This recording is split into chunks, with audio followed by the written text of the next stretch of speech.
But if anybody is thinking of merely just an investment, you're not going to get this type of opportunity probably anywhere around the globe at the current moment. I recently had one of my dear friends come and visit me in Oman from the UK. He came with his wife just to visit, and this video is all about him and his experience of Oman in his own words and what he did while he was in Oman. Enjoy the video. Okay, so this is Shafiq. This is the Shafiq Hussain, a very close friend of mine, like I said. And let's start off with what was your first impression of Oman when you arrived?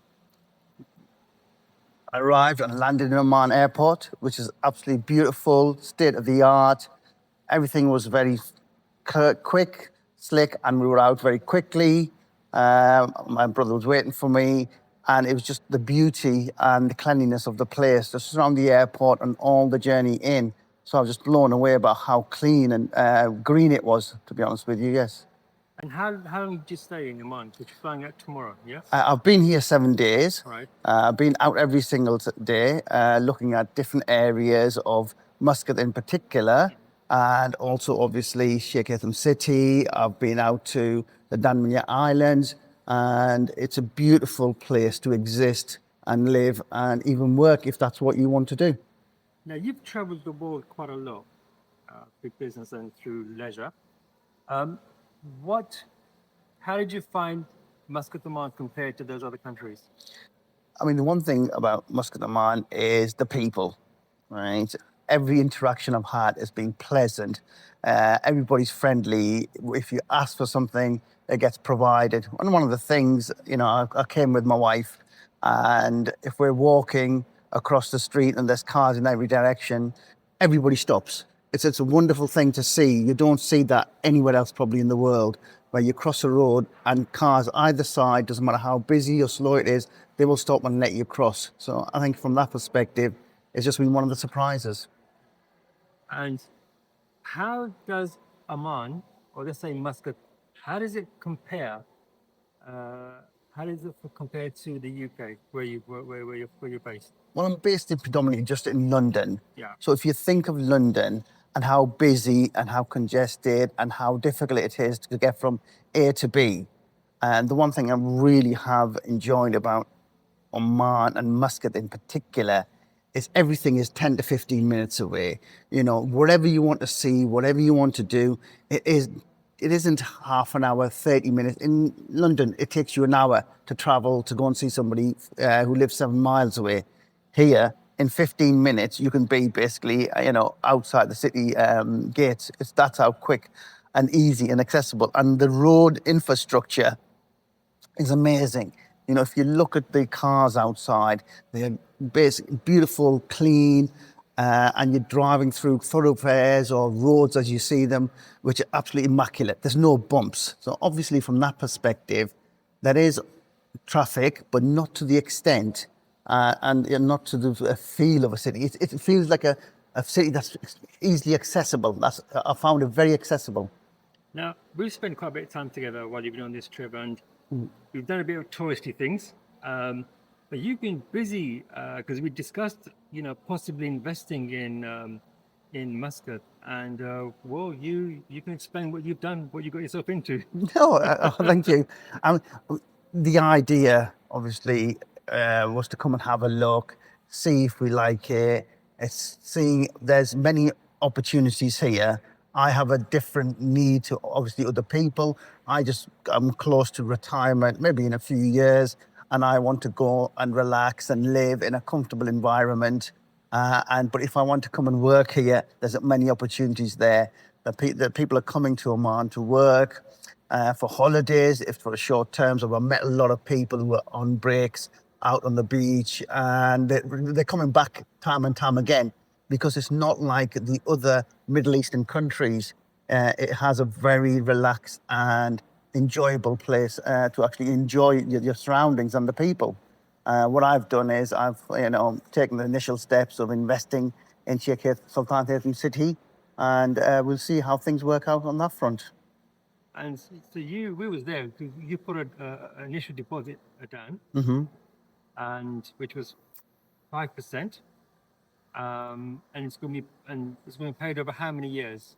It's 5 years, Yeah, but you actually get the property before that. yeah, It's interest free, so whatever price you are given, that's what you pay. You can basically pay in monthly, so you pay either 15% down initially, that's reservation fee, or 20%. And then once you put that down, you get the paperwork, which is a sale and purchase agreement, and that's your contract of actually purchasing that property.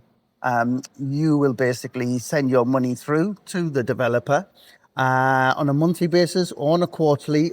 They're extremely flexible because obviously the final figure will be the same however you pay it, whether monthly, quarterly, annually. And from that perspective, it's very straightforward, very easy. And the other aspect is that, you get the property deeds ahead of time. So basically, I think it's 3 or 3.5 years, but it's a 5-year plan. So, and then you're still not paying no interest. And that's what sort of drew me to actually investing in Oman. now you had other options, other places that we discussed that you could have invested in. Yes. Why did you put a deposit down? And it was very quick as well. You thought about it, you saw the potential. We did a site visit, Yeah. and you put the deposit. You said, right, okay, fine, done. Let's go. But it's not just, being hasty or quick. The information that you need I put money down, a deposit down for Wadi Zaha, which is being built by an Egyptian developer who's developing across the globe, not just merely in Oman. The sites that are being provided to each developer are different.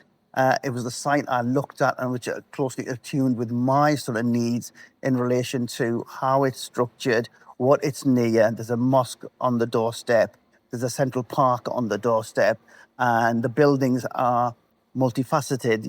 You've got apartments, you've got villas, you've got townhouses. So that side of things, and it's broken down where it feels as though you're living in a community, and that's what made my wife and I think, yes, okay, this is somewhere we would like to invest, and maybe, obviously, hopefully, live in the future. What did you like most about Haytham City and the value that you saw? I think it's a massive, massive project investment by Oman, by the current Sultan, and the city that they're trying to develop, a city of the future, and the goals they want to, have and provide a life for the community that lives in a city, and it's the way it's structured. So it's not something that it just basically existed and just being developed on. You're just going in, and it's the best state of the art that you can find currently available, and that's what sort of drew me there. And do you see Oman as a long-term investment and lifestyle opportunity? I mean, for myself, it's more lifestyle. Investment is secondary. But if anybody is thinking of merely just an investment, you're not going to get this type of opportunity probably anywhere around the globe at the current moment. You can do your research. If you look at what you're actually purchasing, where you're purchasing it, and what that area and that city in particular, obviously Sheikh Edom City, what you're going to get back from that. So from, if they're creating hospitals, schools, many other sort of infrastructure elements, you can rent that property if you want to invest. But if you want to live there, all those elements and those facilities, foundations are already there. But from other individuals, if you want to basically see something different, that's different to the other Middle Eastern countries, as well as the West or the Middle or the Far East or anywhere else, then come to Oman and have a look and just experience the uniqueness of it. That's what you need to come and see. Oman, for me, is extremely unique. And then many countries have uniqueness, but the number of unique elements here are far more than anywhere else I've been. And I used to travel a lot as an undergraduate and as a student, around the globe. But I think for me, after all this time, Oman has a lot of all the different elements you find in other countries, all in one place. You know, Now, the beauty of investing in Sultan Haiti City was you've now got residency, or you will have residency once you pay 30%. But you get the residency, who else? well, the residency, once you have ownership and you put down 30%, you get residency for yourself, your spouse, your children, immediate children, and they all get it for life as you do as well, and then also your parents. So it's not just merely just for my wife and myself; it's also for my children, So they will get residency, they can come and go without any as they dramas please. Yeah. for life whilst you have this property. Yes. And then obviously, because it's based on the English legal system, if you wanted to, when we obviously are no longer here, then the inheritance rules, as far as I'm aware, and I would please check this yourself, and I have not checked it, I believe the inheritance rules are the same. So the children can inherit your property. So you will not have issues there. But please check it yourself. And when is your next visit back to Moscow? As I said, I've put my deposit down. I'll be making the payments. I want to come and I want just a little look around spend more and more time, get myself acclimatized and have a look. And also, obviously, as the brother said, I'll be coming back in March, April, with another one of my brothers, just to obviously have a look around again, for me to get more comfortable and for his initial first look. Today is your last full day. How do you feel about leaving this beautiful country?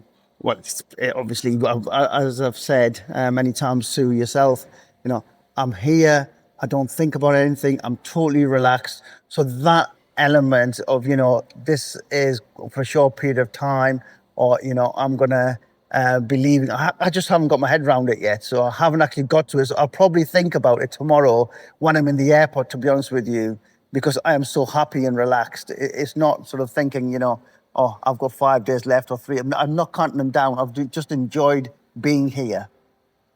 Lavish, thank you so much for your time. Thank you so much for your help and efforts. Thank you again.